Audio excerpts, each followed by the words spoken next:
नमस्कार,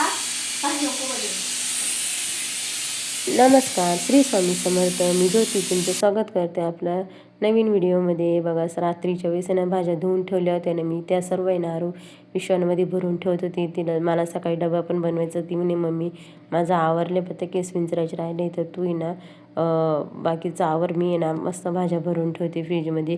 तिला असं कधी मनात आलं ना ती करते पण. आणि तिने मला आज ना चहा पण बनवून दिला होता. कधी जर तिच्या मनात आलं का ती तसं करते, नाही तर ना कोणतंच काम ऐकत नाही. पण कधीतरी मनात आलं तर ती करूनही देते. आज आणि तिच्या काय मनात इच्छा आली ती काय नाही, तिने आज मस्त माझ्या सर्व भाज्या ना पिशव्यांमध्ये भरून ठेवल्या आहेत. आणि मला फ्रीज पण साफ करायचं, तर म्हणून तिला म्हटले राहून दे, तू पिशव्यांमध्ये भरून ठेव. मी नंतरून ना मस्त फ्रीज साफ केल्यानंतरून फ्रीजमध्ये ठेवून. पण मला उशीर झाला होता, त्याच्यामुळे फ्रीज मी संध्याकाळी साफ केला होता.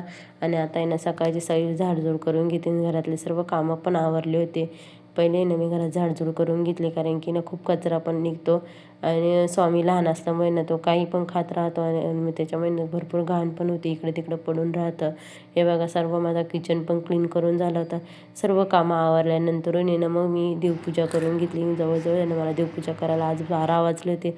असं काही नाही, जेव्हा वेळ भेटेल त्यावेळेस आहे ना मी देवपूजा करते.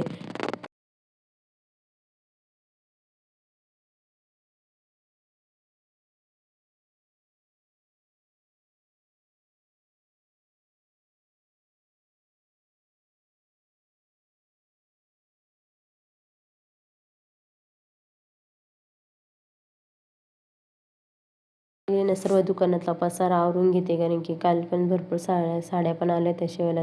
ह्या वर्षीचं आहे ना नवीन कॅलेंडर पण आलेलं आहे. आरूला आहे ना शाळेतून भेटलं. तिथून शाळेतून आहे ना तिला दरवर्षी कॅलेंडर भेटतात, तर ह्या वर्षी पण भेटलं होतं. तरी दुकानात लावीन. आणि आता घरातल्यासाठी नाही एक नवीन घेऊन यावं लागेल. दुकानात पण कसं लागत राहतं ना, कारण की कोणाला कधी ब्लाऊज लागतात, आपल्याला त्यावेळेस ॲडजस्ट होतं का नाही होत, त्याच्यामुळे ना कॅलेंडरची गरज आहे घरात, सॉरी दुकानात. 5 ब्लाऊज आहे ना शिवून रेडी पण झाले होते. पण मी काही शूट घेतलं नाही एवढं, किंवा साधेच ब्लाऊज, त्याच्यामुळे मी केवढं व्हिडिओ पण घेतला नाही त्याचा. हे बघा, 5च्या 5 ब्लाऊज माझे रेडी झाले होते. आणि अजून एक बाकी होता, तो पण शिवायचा होता. पण आजीचे ना कपडे धुवायचे राहिले होते. आजी ना गावाला निघून गेली, म्हणजे माझ्या माहेरी गेली. आणि तिचे ना 2-3 कपडे होते ना. आरू तिथं टी व्ही बघायला गेले. ती म्हणे मम्मी आईचे इथं कपडे. मग तिला म्हणते तर मी मशीन लावून देते. मग मी तिला मशीन लावून दिलं. आणि तिला म्हणते फक्त तू लक्ष ठेव. हे बघा, आणि इथं स्वामीने आरून किती पसारा केला. तर आरू सर्व पसारा आहे ना नंतर आवरून पण घेते. आणि तिला टी व्ही बघायची होती म्हणून ती इकडं आली. आमची टी व्ही बंद होती ना, त्याच्यामुळे. कसं टेलरिंगचं काम असं आहे का आपण घर सांभाळून पण ते काम करू शकतो. नाही बघा ना, मी घरात पण लक्ष देते. आणि इकडं माझं ब्लाऊज पण शिवायचं काम चालू राहतं. आणि घराजवळच असल्यामुळे ना मला त्याचा फायदा पण होतो. मला तरी वाटतं का प्रत्येक मुलींनी ना काहीतरी काम केलं पाहिजे. नुसतं घरात ते धुणं भांडे करून काय उपयोग नाही आहे. काहीतरी असं नवीन आपल्या जी कला आहे ती अवगत केलीच पाहिजे. आणि नुसतं आहे का इथं तिथं बसून येणं, याच्या त्याच्या उठ्या ठेव्या करण्यापेक्षा आहे ना प्रत्येकाने ना काहीतरी काम करायचं, जेणेकरून आहे ना आपलं माइंड फ्रेश राहतं. आणि आपल्याला ना कोणाचे विचार येत नाही. आणि रिकामं डोकं असलं का डोक्यात आहे ना भरपूर काही विचार येतात. रिकामं डोकं आहे ना हे काही चांगलं नसतं, कारण की रिकामं डोकं सैतानाचं घर असं काही म्हणतात ना, तेच खरं आहे. त्याच्यामुळे ना आपण काम केलं पाहिजे. बघा, माझा ब्लाऊज पण रेडी झालेला होता.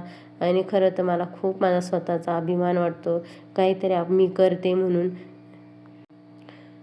संध्याकाळचे कामं आवरल्यानंतर सगळं म्हणजे भांडे वगैरे झाल्यानंतर ना मी फ्रीज साफ करायला घेतला.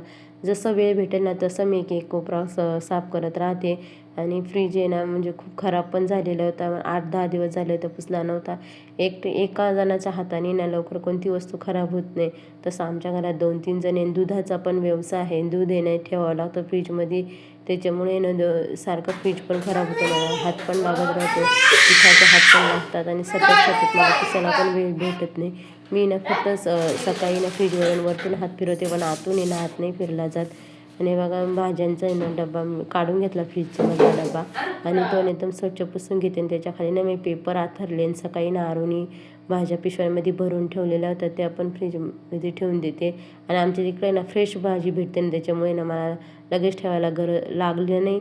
नाहीतर आहे ना काही ठिकाणी एकदम शिळा भाजीपाला येतोय ना, त्याच्यामुळे ना फ्रीजमध्ये लगेच ठेवायला लागतो, नाही तर लगेच खराब होतं. आता आम्ही काल रात्री म्हणजे धुवून ठेवलेला होता आणि दिवसभर बाहेरच होता, तरी पण फ्रीज एकदम टवटवीतच भाजीपाला होता आहे बघा. चांगला फ्रीज एकदम स्वच्छ ओल्या कपड्याने आणि सुक्या कपड्याने मस्त पुसून घेते. हे बघा एकदम पांढरं शुभ्र फ्रीज आहे माझं, खूप जुनं आहे तरी पण. हे बघा आपण नेहमी स्वच्छ ठेवत असला का मग फ्रीज पण लवकर खराब होत नाही. हे बघा माझा फ्रीज पण माझा मस्त पुसून पण झालेला होता. आणि एक काच आहे ना माझ्याकडून फुटून गेली. तसंच आहे ना फ्रीजमध्ये ना दुधाचं पातेलं ठेवायला गेली, मोठं पातेलं होतं त्याच्यामुळे ना ते एक काच फुटून गेलेली. ती मला घ्यायची पण ती मला आता काय भेटत नाही. आणि थोडं फ्रीजमधून ना खालून पाणी पण आता यायला लागले, तो पण रिपेरिंगला करायचा आहे. आता रिपेरिंगवाला म्हणे का एक दिवस आहे ना तुम्ही बंद करून ठेवा पूर्ण, मगच तो रिपेअर होईल. पण एक दिवस पण आम्हाला बंद करून ठेवता येत नाही, कारण की दूध आहे ना सतत ठेवावं लागतं फ्रीजमध्ये. वरच्या कप्प्यामध्ये ना पूर्ण दूध होतं. हे बघा ते मस्त पेपर आथरून आणि मग मी त्याच्यामध्ये ना सगळं सामान ठेवते. फ्रीजमध्ये ना जास्त सामान नाही काय ठेवत, कारण की ना ते आधीच तुटलेलं आहे, त्याला मी जुगाड करून आहे ना ठेवलेलं होतं फ्रीज.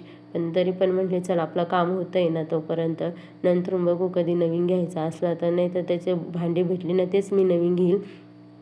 फ्रीज क्लीन झाल्याने एकदम मनाला असं शांती भेटलीच नाही. आता दरवाज्यातलं पण सामान साफ करायचं तर पहिल्यांदा ना सर्व काढून घेतलं मी आणि मग एकदम मस्त ओल्या कपड्याने आणि सुक्या कपड्याने पुसून घेते ते पण.